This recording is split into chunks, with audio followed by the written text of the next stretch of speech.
नाशिकमध्ये जबाब नोंदवण्याकरता हजर रहा. एसआयटी कडून शिवनिका संस्थांच्या ट्रस्टींना नोटिसा. आजारपणाचं कारण देत टाकळकरांनी चौकशी टाळल्याची माहिती. भूखंड खरेदी प्रकरणी खरातसह 5 जणांवर गुन्ह्याची नोंद. खरातची पत्नी कल्पना खरातसह 4 विरुद्ध गुन्ह्याची नोंद. फसवणूक आणि सावकारी अधिनियमांतर्गत शिर्डी पोलीस ठाण्यामध्ये गुन्ह्याची नोंद. भोंदू खरातकडून भक्तांची आर्थिक लूट उघड. व्हीआयपी दर्शनाकरता तब्बल 5 लाखांपर्यंत रक्कम उकळायचा.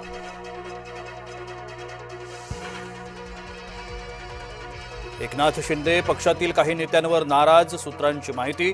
शिवसेनेच्या 2 मंत्र्यांवर कारवाईची शक्यता. काही जिल्ह्यांमध्ये शिवसेनेची ताकद कमी झाल्यानं शिंदे नाराज असल्याची माहिती. मुंबई महानगरपालिका आयुक्त भूषण गगराणी आज निवृत्त होणार. मुंबई महानगरपालिका आयुक्तपदी अश्विनी भिडेंचं नाव जवळपास निश्चित. विश्वसनीय सूत्रांची जय महाराष्ट्रला माहिती. महार वतनाची जमीन मुलीच्या नावावर केली. जमीन खरेदी खतात खाडाखोड करून जमीन लाटली. चमेलीबाई तायडेंचं एकनाथ खडसेंवरती गंभीर आरोप. व्यवहाराशी आपला कोणताही संबंध नाही. मुलीनं जमीन खरेदी केली असून तो खासगी व्यवहार. एकनाथ खडसेंनी आरोप नाकारत हात वर केले. भाजपा खासदार निशिकांत दुबेंना नाशिक न्यायालयाची नोटीस. 7 एप्रिलला नाशिक न्यायालयामध्ये हजर राहण्याचे आदेश. मराठी भाषिकांविरोधात केलं होतं आक्षेपार्ह विधान. प्रवीण दटकेंची परिषदेची जागा कोणाला? नागपूर राजकीयात हालचालींना वेग. संदीप जोशी, दयाशंकर तिवारी तसंच नरेश बर्डे यांची नावं चर्चेत.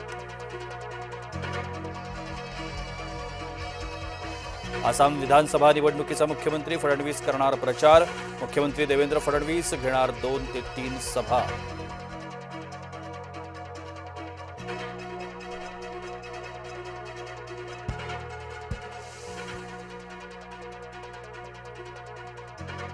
गर्दी लक्षात घेता गोदावरी नदीकाठी 12 नवीन घाट उभारणार. नाशिकमध्ये 10 तर त्र्यंबकेश्वरमध्ये 2 नवीन घाटांची योजना. सिंहस्थ कुंभमेळ्याच्या पार्श्वभूमीवर नाशिक प्रशासनाचा मोठा निर्णय. भरमसाठ टोलमुळे अटल सेतूकडे वाहन चालकांची पाठ. तर वाशी टोलला हलक्या वाहनांना टोल माफी. मुंबईत जाण्याकरता वाशी मार्गाला चालकांची अधिक पसंती. 1 एप्रिलपासून फास्टॅग वार्षिक पास महागणार. वाहन चालकांच्या खिशाला बसणार कात्री.